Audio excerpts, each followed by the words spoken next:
জয় শ্রী মহাকাল। আমি আচার্য সম্ভবীনাথ। আজকের বিষয় হলো দ্বাদশ ভাবে রাহু।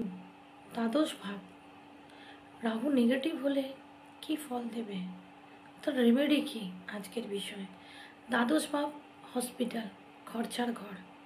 দ্বাদশ ভাবে যদি রাহু পজিটিভ হয় তাহলে বিদেশ যাত্রা, বিদেশে সেটেলমেন্ট আর বিদেশ থেকে অর্থ উপার্জন, এটা পজিটিভ রাহুর ফল।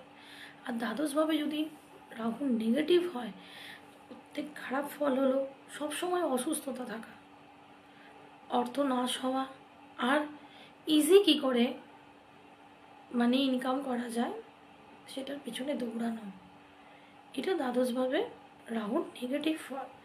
দ্বাদশভাবে রাহু নেগেটিভ থাকলে বিছানায় বসে খাবার খাবেন না, বেডরুমে ওষুধ রাখবেন না, বেডরুমকে পরিষ্কার রাখবেন, বেডরুমে চন্দনের এসেন্সিয়াল অয়েল দেবেন। আর সবথেকে বেস্ট হলো দ্বাদশভাবে রাহু খারাপ থাকলে রূপোর গ্লাসে জল খান। শনিবার দিন বজরং বাণের পাঠ করুন আর হনুমান চালিসা ডেলি পাঠ করুন। এতে রাহুর যে নেগেটিভ ফল অনেক কম দেবে। আর এই রেমেডি তো আছেই, এটা তো সামান্য ফল।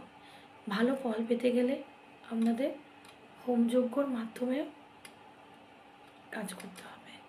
এতে আপনারা 100% পজিটিভ ফল লাভ করবেন। জয় শ্রী মহাকাল।